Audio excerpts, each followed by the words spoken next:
Blazers, it is your boy Roman, your favorite neighborhood Russian. Hi guys, Tuesday, welcome to a brand new video and welcome to yet another Q&A. Yes, we're finally bringing this format back because recently I went to my Instagram and asked you guys to ask me any sort of personal questions or questions about Russia, and I'm gonna be responding to the best and the most interesting ones in this video. If you want your question to be featured in any one of these videos, then make sure to follow me on social media and be on the lookout for the next time I do this. Now, since I'm feeling a little bit devious, I would like to get into the first question today and get into some drama. Sky here asks, when will you see Bold again? Obviously talking about Bold Bankrupt. Now, here's the thing, I didn't talk about this for months and didn't make it public or anything, but I think I owe it to my subscribers because I do get people asking me if I'm gonna make more videos with Bold and Bankrupt, and I guess the short answer is, I guess not, because what happened is that this summer, if you're not aware, Bold and Bankrupt got arrested in Russia and basically banned from the country, essentially for political reasons, because he made a video like kind of supporting Ukraine. And basically I hit up Bold in WhatsApp and asked what's going on, if he's fine or whatever, because I was kind of worried, and he didn't read or respond to my message, and I thought, you know, whatever, the man is dealing with a lot right now. But then like a week later or so, I randomly accidentally found out that Bold actually blocked me on Instagram completely, and I do not know what might have caused this. It's not like there was a falling out or something. I didn't mention this in any way for months because I wanted to be like the bigger man or whatever, but quite frankly I just don't care anymore, and some people still ask me about that, so no, it's not happening. What would you tell Roman from 1 year ago? I know it's a bit cringe, lol. Leave?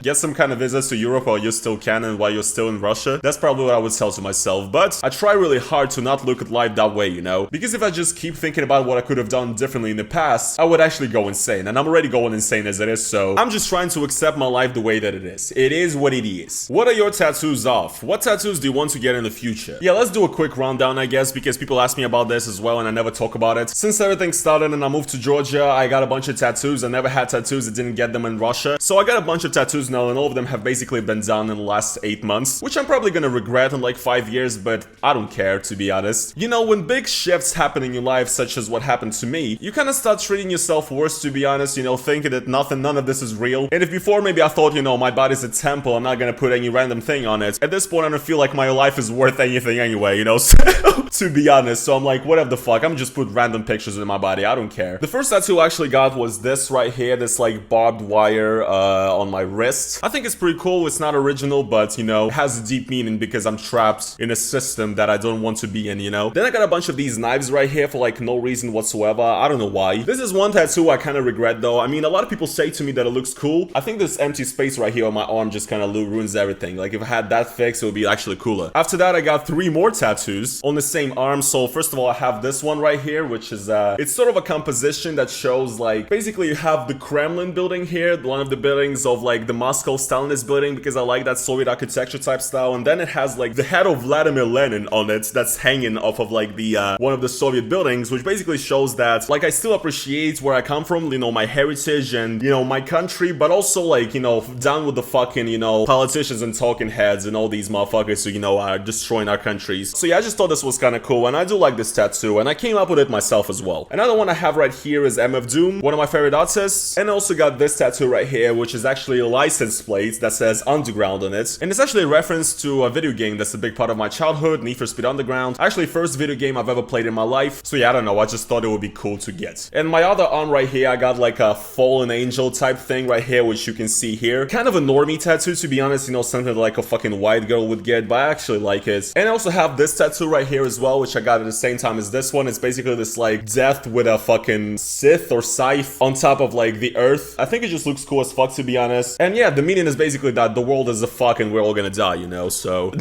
so yeah, those are my tattoos so far. Some of them are cool, some of them are not, but overall tattoos are nice. Now the next is a bunch of questions that I got. This is actually the most popular question I pretty much got on this entire Q&A. What do I miss most about Russia? I mean, yeah, saying, you know, friends and family is pretty obvious. Obviously you would miss that. I don't miss anything materialistic about Russia, let's just put it that way. Like I don't miss particular like online services or something. Losing them is not that bad. I can very easily get by without these things. But one thing I would say I miss obviously is the feeling of the metaphysical feeling of home. You know what I mean? Because over time I just realized that that's like one thing that, you know, really sucks for me. The feeling of losing your home. And don't get me wrong, I really like Georgia at Tbilisi. It's an amazing city. And it did start feeling like home for me because I've been here for over 8 months. But overall, like I still understand that I'm in a foreign country, you know, I'm a guest here, a visitor, or whatever. And as well, I don't have any legal status here either, you know? So I can't even say if I miss Russia. I miss the old Russia, you know? Kind of like people miss the old Kanye. I miss the old Russia. Russia. So yeah, what I do miss is the feeling of belonging and the feeling of being accepted, I guess. Because for example, I got this question right here that actually ties in well. What's the status with you living abroad? Is the hope of moving to the EU dead? I mean, I wouldn't say it's really dead. There's probably still ways I could do it if I move to another country, for example, because I can't apply for visas here in Georgia because I didn't get residency here. There are still some ways to do it, which will be very excruciatingly hard to perform as well, obviously. But quite honestly, it's not even that the dream is dead. I just don't even feel like I fucking want it anymore, to be honest. I want to live in a good version of Russia,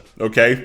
That's where I fucking want to live. With my people, with my fucking family, with my friends. But of course, that's only a dream, so guess I'll die. I don't fucking know. Just imagine that I got a visa or something and I went to Europe and I'm staying in Europe, living there. Cool, I'm still gonna be fucking depressed because it's not my homeland and I don't have a home, you know what I mean? Like, what the fuck exactly is gonna change? Like, I don't really feel like much is gonna change for me if I move to another country. I don't fucking know what I'm doing, so... You know, it's how your parents usually ask you what's up, what you doing next, what are your plans, and you have nothing to fucking say. That's how I feel right now, you know, responding to my fans.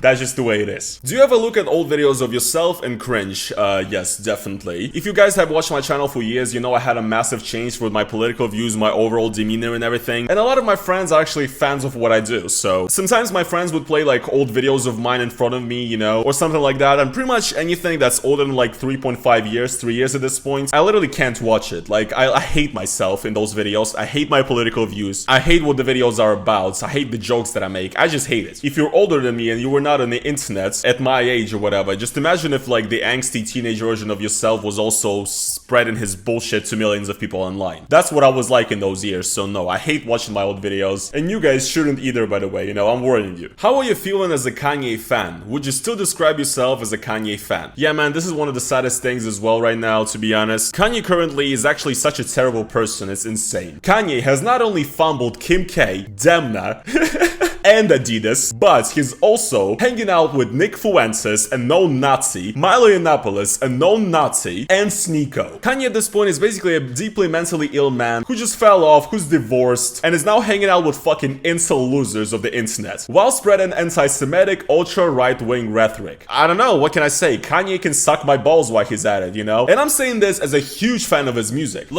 Look at this rug I have, okay? I have a Yeezus rug in my apartment. This tells you everything. I've been actually obsessed with this guy's music for years, and now I actually barely listen to it anymore. And no, like, honestly, at this point, I would not even classify myself as a Kanye fan. Yes, I do love his music, but him as a person, I'm sorry, but I kind of find it hard to care at this point about him, you know what I mean? He's just too far gone and he's beyond saving, so referring myself as an avid Kanye West supporter, I don't think I will. When will you be releasing the mixtape? My brother in Christ, I have already done that. I have a second channel called Roman Abalin, which is my real name. And yeah, my last upload is my mixtape. It's by artist, which is me, known as Romas Kosmodroma. The album is called Dissident Tapes Volume 1. You should check it out. It's fully produced, mixed, and recorded and whatever by me. Do you know what it's like to push a home?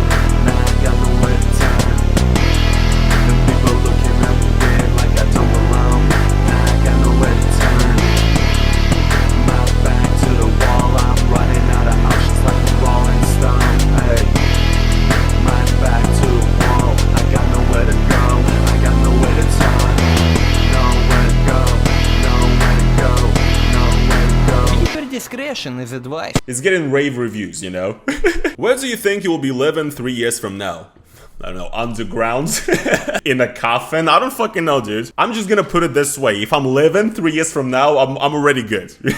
To be honest, with the way things are going, if any of us, all the 8 billion people in the world, are living 3 years from now, that's gonna be an achievement, you know? A collective achievement by all humanity. No, I have no idea. It's not exactly something I can plan, and I feel like in my position right now, I can't really plan anything, so I'm trying to live in the moment as much as possible. I also got a bunch of questions of people asking me what will happen and what I'm gonna do if I cannot stay in Georgia any longer, because apparently a lot of people are worried about my, you know, residency situation where I'm living or whatever. I don't think you guys should be exactly worried, because once again in Georgia you can stay for an entire year, and I've been here for 8 months, so you might think that I've lived here for the most of that, you know, visa-free period, but actually I've traveled out of Georgia multiple times during those 8 months, and I'm actually going on a trip like very soon in like 2 weeks. And basically when you go back to Georgia, your timer, your counter of this 1 year resets. So if I'm gonna go back, I have the whole 1 year after that. So a lot of my fans just seem to think that I have like 2 weeks left here or something. That's not the case. Everything is fine regarding that. And I guess the last question I would take for today today is, who are your current top 3 YouTubers you like to watch? Quite honestly, being a YouTuber myself, I've realized that in the past few years, I've kind of stopped being a fan of other YouTubers, you know? It's actually hard for me to come up with 3, so I'm gonna say 2. The first one my followers will actually find interesting. It's this channel called Vdut,